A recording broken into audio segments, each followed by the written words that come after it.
Okay. We need to talk to Colin before the message goes out. We need to put out the fire somehow. If all I had to do was hear through the wall, I would think, hey, let's use the hand drill a hole in the wall. I could hear through the hole in the wall, but I could already hear him anyway. It's just he wasn't acknowledging me because I wasn't in the room, so that probably won't work. I don't see how any of these would help with the light. Let's try visiting Hunter. It's not really related. Oh, he's gone. Why is he gone? It's not really related to the other things, but I do have the GPS with no battery. I'm thinking maybe he has trade goods that might help me. Oh. From all the noise coming from the other side of this door, I have no doubt that there are people in the bar, but they don't seem to hear me, or don't want to open up for me.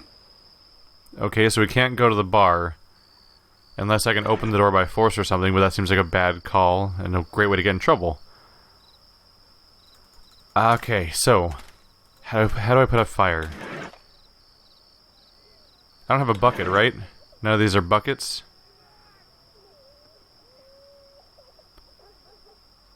Huh. I have an idea. The bag itself is watertight because we've established that they put the dissolved bodies in it. So, oh, but I don't take the bag with me down here, do I? Before I go down... Crap. I forgot about the bag not coming with me. I thought that we would use the bag to scoop up water and use that to put out the fire, but the bag's gone. Technically, I could use the rubber gloves, but that probably wouldn't have enough volume of water. Nope. Need a new plan.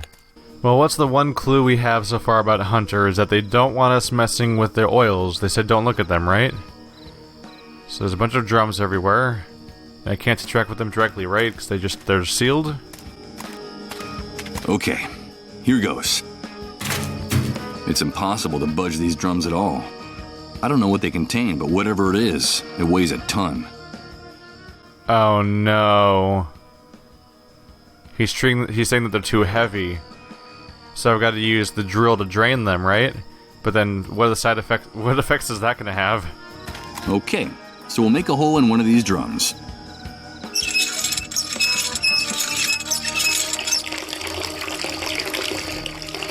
Blah. This must be the poisonous concoction they serve as a beverage in the bar. The drum is already empty enough. I think I can now get rid of this old hand drill. I doubt I'll be using it again. So for a few things. First of all, make the hole in the bottom, because then more of it leaks out. That's the smart thing to do. Don't make it in the middle. But also that magic of just like, oh, the one puzzle for this device is done. We will now throw this device away. Because our protagonist is omniscient. is always a weird quirk. Okay. With its contents spilled all over the ground, the punctured drum doesn't seem so heavy anymore. Am I climbing up it? I thought I was going to make a racket or something to distract them. But now I'm just climbing, I think. Oh, roof access. Oh, and the hole disappeared. That shouldn't probably happen. I feel like I'm gonna get in trouble here. It's an electrical cable. Up close, I see that it's a high voltage wire. It probably carries the electricity for this entire building. Okay, so handle it with rubber gloves? This cable is insulated with plastic. There's no need to wear gloves to handle it. Okay, can I get on the roof? No? Am I supposed to damage the cable? This is the only way I can think of to draw those thugs out of their den. What the hell is going on now? Another power failure. Go figure, nothing works in this damn camp. This damn sewer is gonna be the end of us. Everything's okay. Calm down and shut your mouth. You, light some candles. Get us some light in here. And you, come with me and take a look. It would be better if they didn't see me around here. Hey, look! The main cable is broken. How could that have happened? I don't know, maybe the wind or a bird. Bunch of idiots. The cable's cut. This was sabotage. Yep. And here are the tools he used to do it. Gloves and a pair of bolt cutters. Damn it. I can kiss that stuff goodbye. Sabotage? Someone sabotaged us? Who would dare? I haven't the faintest idea.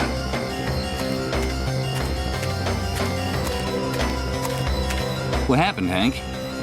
Hey, Mike. Nothing in particular. It's nice to see you around here, dude.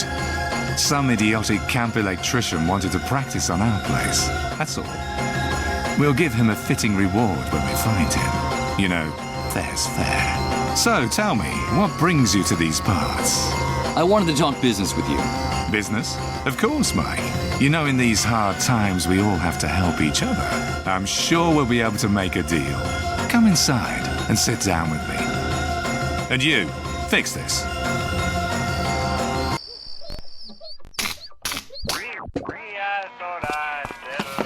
All right, dude.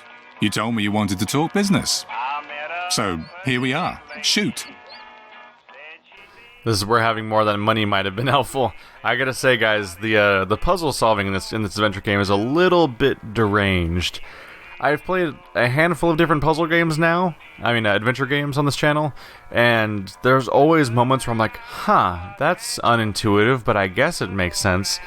But at this point, there's so many crazy leaps, and our character feels so reckless. It's like, oh, I can't quite get their attention inside that bar. I know, I'll cut their power and basically risk my life, and they might murder me for this. That's reasonable, instead of, waiting a little bit, or, maybe finding a way to make more noise. Just anything that isn't literally cutting power to the dangerous thugs that run the entire place, just to have a chat with them. Also, they made the specific point of saying, I don't need gloves when I handle these bolt cutters. Oh wait, no, never mind. I'm gonna skip on that. They said I don't need gloves to handle the wire, but when I was cutting through it with bolt cutters, I would have used the gloves at that point because I was cutting through the wire inside of the insulation, so never mind. That does make sense. But yeah, I just left them. I'm particularly baffled by the part where I, maybe drop the bolt cutters, but how did I physically remove my gloves on accident and then leave them on the floor for evidence? That was especially strange. It is really mostly just contrived steps to get rid of stuff in my inventory that we're not going to use later, apparently. To get rid of the bolt cutters, the drill, and the gloves all in one fell swoop. The last time I was here, you told me that you could get anything. I need some batteries. Of course, Mike. You know that I like you. I know one of our kind when I see one. I want to help you. I really do. But you know, in today's world, everything has a price. Things have gotten very ugly. How much is it going to cost me? Save your cash for those poor devils out there. I can see the future, dude. I can smell it and touch it. And that stupid paper will be worthless in a very, very short time. So what is it you want in exchange? The only liquid asset still worth anything in this new world, Mike. Fuel. Bring me gasoline, oil, kerosene, anything that can make a motor or generator run, dude. These are dark days, and people need light. We want to bring it to them.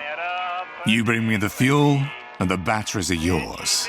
It's obvious that I don't have anything like that on me. Then I'm sorry to have to tell you this, dude. No fuel, no deal. But you're a smart guy. I'm sure you'll figure out some way to make me happy. We need fuel. That's not easy. Let's see.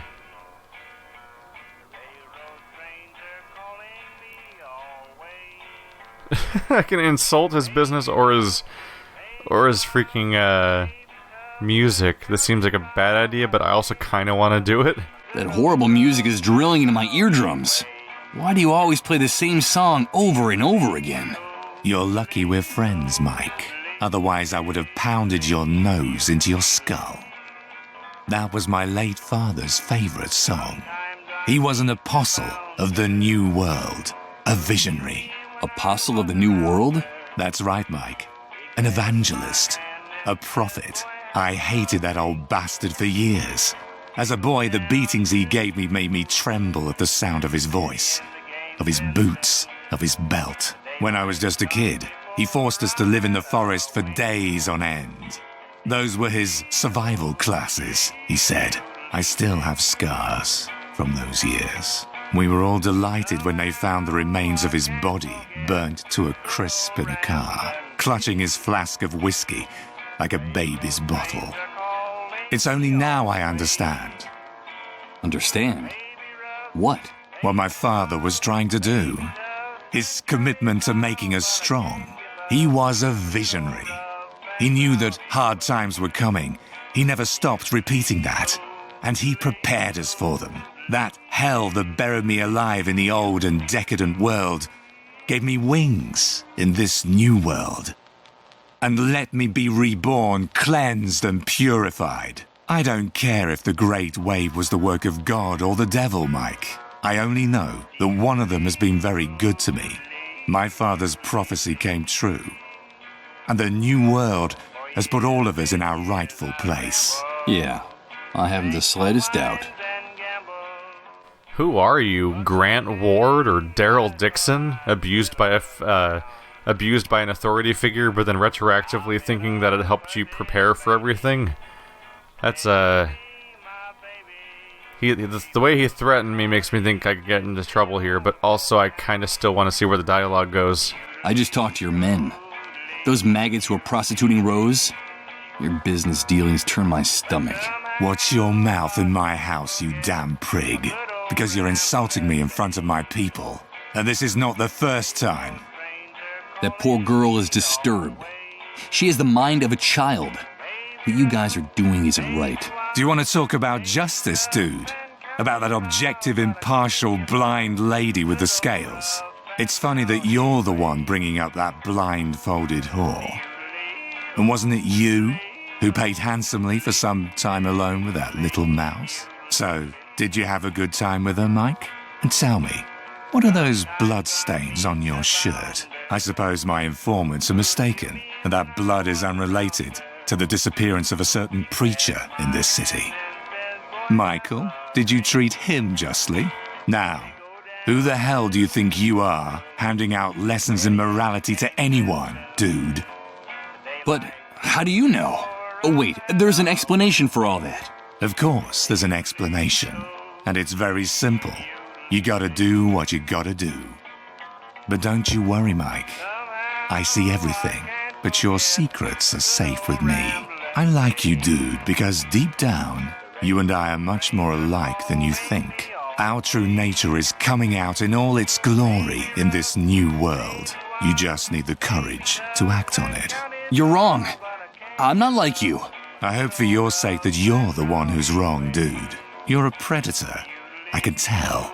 Don't make the mistake of turning into a lamb, because you already know how that could turn out. And when it comes to Rose, let me tell you that she has every right in the world to defend herself. That's the magnificence of this new world. It's given us absolute freedom to assume our true roles. Rose, just like the rest of us, has to decide if she's a lion or a lamb. Ain't it grand, dude? It's only now that we're truly free to choose. But don't get me wrong, the right to defend herself is hers, and hers alone. So be careful with the heroic gestures, Mike. You touch a single hair on the head of any of my men to defend that little mouse, and I'll rip your skin off, one strip at a time. They're friends of mine. Got it? Yes. You've made yourself perfectly clear. You won't have to tell me again. I should be going now. Okay, Mike. Whatever you say. Remember, get me fuel, and you'll have your batteries. He's, articulate. Alright, is there anything I can do with my inventory here? Most of this is garbage and nonsense. Hang on. We have a hospital ID, which is supposed to give you access to the hospital, and directly behind the hospital we saw a bunch of barrels just like the ones that are outside here. I took note of that earlier, that there were all those barrels, and to the point where I was confused for a moment that was the bar or something. Could those also have oil? Hey, Hank. What if I told you I know where you can get more fuel than you've ever dreamed of? Don't call me that again, dude. Like I told you, that man died in the Great Wave. But you have aroused my curiosity. So, where is this place? Information like that is well worth the batteries you need. A few hours ago, I found a way to get into the medical center you told me about in the outskirts of the city. It's much bigger than it looks like from the outside, and it uses enormous generators to power its electrical system. They're storing hundreds of barrels of fuel in a huge depot, which is hidden behind a fence that goes all the way around the compound. It's invisible from the outside. Yeah, and I suppose you brought those hundreds of barrels to the camp to bargain with me. No, but I do have the key that will let you and your men get them out of there without raising suspicion. It's a vehicle pass for entering the compound, stamped by the Army. That's a very interesting story, dude. I'll have to do some checking, but it sounds promising. Now, if what you're saying is true, you're going to make one weary old bear very happy. But if you're lying, I'll find you wherever you try to hide, and I'll maul you with my paws right on the spot. So you'll give me the batteries in exchange for the ID? Deal. The ID is now mine. Here are the batteries you asked for. That is a hell of a death gamble debt situation for some batteries, of all things. And our character is not one for tact. Like, there's no dialogue options that are about bringing up issues, but in a less Hey, Mike, flashy way. Before you go. I've been thinking about it, and now it's my turn to propose a deal to you. A deal? Yeah, listen. Me and my boys don't like leaving the camp any more than we have to. We're a bit too well known and sought after by the pigs out there, if you get my drift. I see. All that talk about the medical center, the fuel and the ID got me curious. I need to get the lay of the land, to check out some things and work out a plan. But I can't expose myself. It would look very suspicious if I were to be seen poking around out there. Of course. And what do you need from me? Bring us enough information about that depot for us to make a plan. I'm talking diagrams, coordinates, maps, or better yet, a photo. Bring back what I'm asking for, and I'll give you whatever you want in return. What is it you need, dude?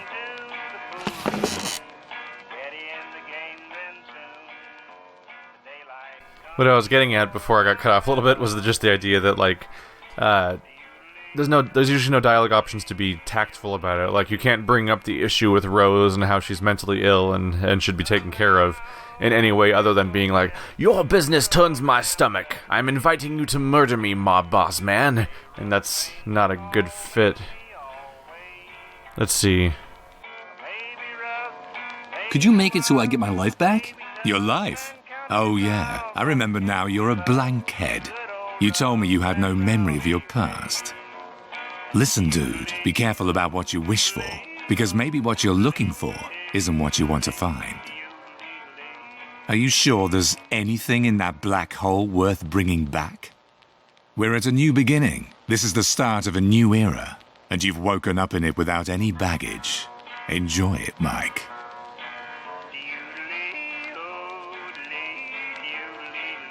Oh, I don't need much. Just for someone to recover the old world and bring it back. I'm afraid you're asking too much, Mike. For now, the laws of physics are the only thing from the past that me and my men haven't managed to subvert. In any case, I wouldn't try to prevent that great wave, even if I knew how to do it. Things are fine just the way they are. You know how it is. God, or the devil, has been very good to me. Do you know the trailer where Rod Atkinson and his wife live? Yes, of course. I know Rod, that hypocritical busybody. He still thinks that with his old world morality, he can save everyone in the camp. He's a real pain in the ass, dude. They have a young son, Colin. I can't tell you why, but I need to be alone with the kid, just for a few minutes. You have to make a commotion outside to keep Rod and his wife distracted long enough. Keep them busy for a few minutes. Find any excuse, but I need time alone with that boy. You never cease to amaze me, Mike. I don't know what you've got in mind, but it's none of my business. Bring me the information I asked you for. Bring me that photo of the fuel depot of the hospital, and I promise you'll have all the time you need to do whatever it is you want to do with that boy. At my complete discretion, of course. I don't know what idea is percolating in the hunter's sick mind right now, but I have to play along to avoid having to explain anything. I gotta make sure he doesn't find out about the boy's illness. Deal. But nobody gets hurt, okay? Bring me that photograph of the fuel depot at the hospital, and we'll do whatever's strictly necessary. Now there's some dark territory again. I've been saying that a lot this playthrough. It happens. Okay, so he thinks I want to do something terrible to that boy, probably.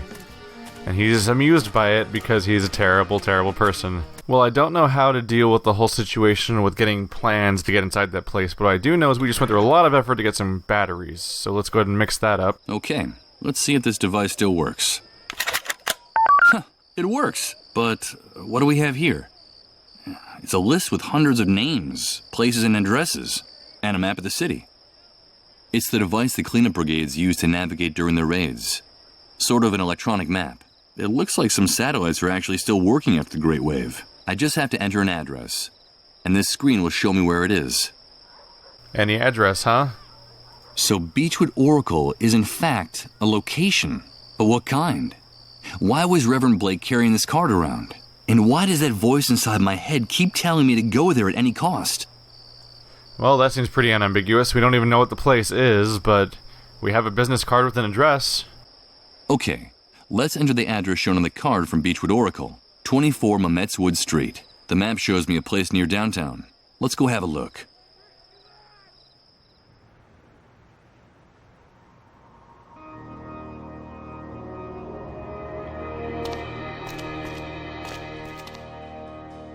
How do you even get in that body shape? That's impressive. His head doesn't even, split up the silhouette of his body. A billiard ball, armed to the teeth. That uniform looks a little big on him. It gives that psychopath a comical appearance. I'm afraid the brightest thing about this guy is the flashlight hanging from his belt. Wow. He was way meaner than I was. That's impressive. Also, flashlight, obviously important. We keep talking about having light problems.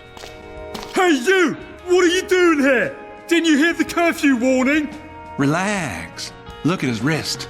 He's got a mole bracelet. So you're one of those domesticated rats? You people disgust me. At least the rest of the worms at the camp have some dignity. But you guys, the moles, you're nothing more than a pack of treacherous stool pigeons. No doubt, I have a great paragon of dignity before me. My hatred for these pigs has only grown. And more so since the incident at the camp entrance with the mole's children. Ruthless bastards.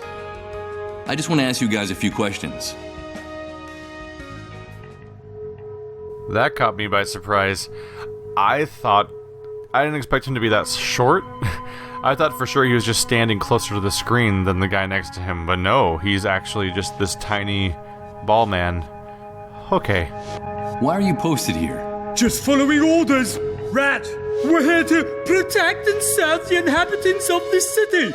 That's our mission. Yes, I can see how the people feel much safer with you around. We're doing our nightly rounds, and we have orders to keep a particular eye on this neighborhood. And why this neighborhood in particular? Well, as you can see, this area of the city was left almost intact after the Great Wave. It was kind of a miracle. Most of the homes and businesses are still standing, so burglary attempts are pretty popular. If there's anything left in the city worth guarding, it's here. You ask a lot of questions. Have you come to steal something, rat? No, of course not. With officers of the law like you, I'd never dare do anything like that. I wouldn't provoke my partner too much if I were you. He's plenty jumpy today, and he's sometimes rather unpredictable. And as for you, blabbermouth, I'd watch my tongue if I were you. How I am is nobody's business. And you, get back to your nest, rat. I've really got to change out of this blood-covered shirt at some point. It's gotten a little too... We've spent a little too much time dressed like this now. And it's all stolen clothes anyway, too. By the way, yeah, it definitely still feels like the accents in this game were chosen in a raffle. Do you know what the establishment was before the Great Wave? I can't say I do. I lived on the other side of town. But judging from what's left, I'd say it looks like it was a bookstore. Looks like it burned down to the ground after the Great Wave. Well, I for one am glad that nest of bookworms was destroyed. I never liked books. They always were a total waste of time. Is that right? At first glance, I would have taken you for someone with refined literary tastes. I think that description fits you to a T. Watch your mouth, you dirty rat! And don't think that bracelet would protect you. I could blow your head off without batting an eyelid. Don't forget who's in charge here. So how's the night going? Very quiet, except for a shooting at the entrance to the city a few hours ago. I think someone tried to steal some food. And when that happens, you have to act decisively. That's our duty. It would be a fantastic night if it wasn't for those revolting cats. This damn neighborhood is infested with them.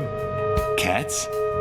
My partner doesn't like cats, and tonight they've been howling non-stop since we started our rounds. Filthy creatures, dirty and pestilent. They're to blame for everything. I won't bother you anymore. Keep up the good work. Interesting. That almost sounds like some kind of setup or something. Maybe I need to use a cat to scare him and take his flashlight so I can explore those two rooms. I bet that I don't know about the sewer, but I bet the dark room at the facility probably has the plans I need. It doesn't look like he has that much respect for his partner. The two of them look like an apocalyptic version of Laurel and Hardy. He probably thinks he's just stuck with this guy, and I would feel the same way, probably. Hello. More garbage, which we just grab at random. Judging from the traces of food, I'd say that this can was being used as a bowl to feed stray cats. In a city of ruins, only someone acquainted with one of these animal lovers knows that they're capable of things like this, and much more. I will say that I didn't think about it before as much, but the post-apocalyptic really does fit the adventure game concept, doesn't it?